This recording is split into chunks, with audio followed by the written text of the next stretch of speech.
लोकसभा चुनावों की तारीखों की घोषणा मार्च में संभावित है, लेकिन उससे पहले हुए राज्यसभा चुनावों में बड़ा खेल हो गया है। इन चुनावों से विपक्षी एकता की कलई भी खुल गई है। इस खेल के दो खिलाड़ी हर्ष महाजन और संजय सेठ राज्यसभा पहुंच चुके हैं। एक उत्तर प्रदेश से हैं और एक हिमाचल प्रदेश से। किस्सा दोनों ही जगहों पर दिलचस्प है, लेकिन शुरुआत हिमाचल से, जहां सत्ताधारी कांग्रेस को राज्यसभा चुनाव में तो मात मिली ही, सरकार भी संकट में आ गई। दिलचस्प बात यह रही कि हार जीत का फैसला भी सिक्का उछालकर यानी टॉस से हुआ, है ना दिलचस्प। इसलिए शुरुआत हिमाचल प्रदेश के कोटे की राज्यसभा सीटों के लिए हुए चुनाव से करते हैं। हिमाचल प्रदेश के इस खेल के सबसे बड़े किरदार बनकर सामने आए दिग्गज कांग्रेसी नेता हर्ष महाजन हिमाचल प्रदेश की राजनीति में लगभग 5 दशक से सक्रिय हैं। पूर्व मुख्यमंत्री वीरभद्र सिंह के लेफ्टिनेंट कहे जाने वाले हर्ष महाजन ने 2022 में कांग्रेस से अपना लगभग 50 साल पुराना जुड़ाव खत्म करते हुए बीजेपी ज्वाइन की थी। तब महाजन ने आरोप लगाया था कि वीरभद्र सिंह के निधन के बाद पार्टी भटक गई है। उन्होंने टिकटों की खरीद फरोख्त से लेकर पार्टी पर मां बेटे के कब्जे तक का आरोप लगा दिया था।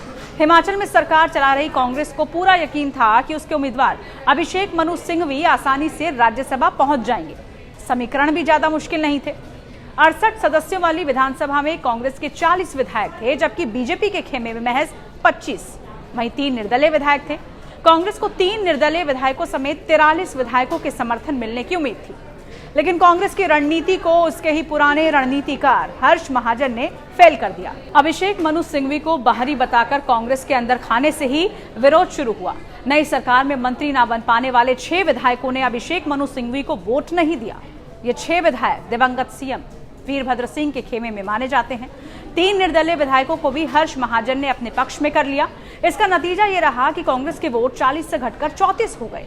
वहीं बीजेपी के वोटों की संख्या 25 से बढ़कर 6 कांग्रेस विधायकों और 3 निर्दलीय विधायकों को मिलाकर 34 हो गई। अब दोनों तरफ 34 विधायक थे। मामला बराबरी पर आने के बाद टॉस से जीत का फैसला हुआ। यहाँ भी किस्मत कांग्रेस के साथ नहीं थी और सिक्का हर्ष महाजन के पक्ष में जा गिरा। इस तरह हर्ष महाजन न सिर्फ राज्यसभा पहुंचने में कामयाब हो गए, बल्कि उत्तर भारत में कांग्रेस के एकमात्र सरकार में भूचाल ला दी। इसके बाद वीरभद्र सिंह के बेटे विक्रमादित्य ने रोते हुए प्रेस कॉन्फ्रेंस में पिता के अपमान का दर्द बयां करते हुए इस्तीफा दे दिया। हिमाचल में कांग्रेस की सुक्खू सरकार संकट में आ गई है। राज्यसभा चुनाव में तो हार मिली ही, विधानसभा में भी बनी बनाई सरकार पर खतरा मंडराने लगा। अब चलते हैं उत्तर प्रदेश की तरफ, जहां हिमाचल की तरह ही एक बागी ने विपक्ष का खेल खराब कर दिया।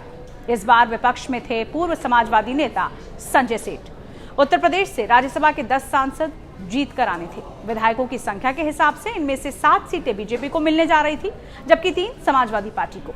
लेकिन बीजेपी ने जैसे ही 8वां उम्मीदवार खड़ा किया था, यूपी में खेला हो गया। ये तय माना जा रहा था। संजय सेठ सपा के संस्थापक मुलायम सिंह यादव के बेहद करीबी थे। मुलायम के बाद अखिलेश से भी उनके अच्छे संबंध रहे, लेकिन पुरानी तासीर जाती रही। आखिरकार 2019 में समाजवादी पार्टी से अपना बरसों पुराना संबंध तोड़कर संजय सेठ बीजेपी में शामिल हो गए। संजय सेठ को राज्यसभा पहुंचाने के लिए पूरा चक्रव्यूह रचा गया। सीएम योगी ने भी विधायकों के लिए डिनर आयोजित किया और अखिलेश यादव ने भी। हालांकि अखिलेश के डिनर में जब 8 विधायक नहीं पहुंचे तो चर्चाएं गर्म हो गई कि यूपी में भी बड़ा खेल होने जा रहा है। सूत्रों की माने तो सपा के चीफ व्हिप रहे मनोज पांडे के साथ राकेश पांडे, राकेश प्रताप सिंह, अभय सिंह, विनोद चतुर्वेदी, पूजा पाल और आशुतोष मौर्य ने बीजेपी उम्मीदवार को वोट किया है। सपा को सबसे तगड़ा झटका लगा मनोज पांडे के रूप में, जो पार्टी के चीफ व्हिप थे। उन्होंने पहले चीफ व्हिप पद से इस्तीफा दिया और फिर वोट करने पहुंचे। आखिरकार मतदान में बीजेपी के 8 उम्मीदवार जीत गए।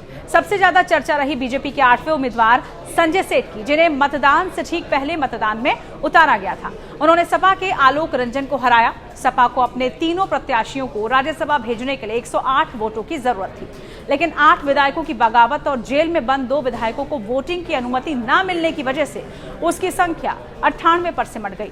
कांग्रेस के 1 और सुबह सपा के 1 बागी समेत कुल वोटों की संख्या 101 तक पहुंच गई। उसके पास तीसरे प्रत्याशी के लिए 27 वोट बचे थे, जबकि जीत के लिए 36 विधायकों का समर्थन जरूरी था। सपा बचे हुए 9 वोटों का इंतजाम नहीं कर पाई, न ही अपने तीसरे प्रत्याशी आलोक रंजन को राज्यसभा भेज पाई। बीजेपी के पास 252 विधायकों के वोट थे।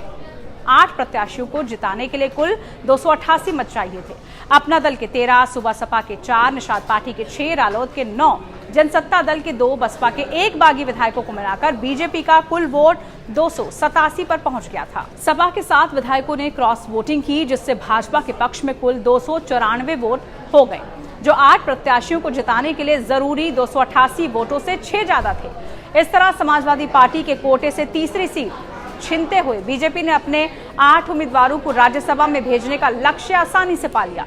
लोकसभा चुनावों से पहले विपक्षी खेमे में बड़ी सेंधमारी भी कर दी गई है। एक वक्त में मुलायम सिंह के साथ सिपलसार रहे संजय सेठ ने अपनी पुरानी पार्टी को मात देते हुए राज्यसभा की सीट हासिल की। इस तरह 2 बागियों ने 2 राज्यों में अपनी ही पुरानी पार्टियों के साथ बड़ा खेला कर दिया। सियासत की सांप सीढ़ी में कांग्रेस और समाजवादी पार्टी को एक ही चाल से बीजेपी ने मात दे दी। आपको ये वीडियो कैसी लगी जरूर बताइए। साथ ही इस वीडियो को लाइक कीजिए, शेयर कीजिए और इस तरह की तमाम वीडियोस के लिए आप बने रहिए टाइम्स नाउ नव भारत डिजिटल के साथ। नमस्कार।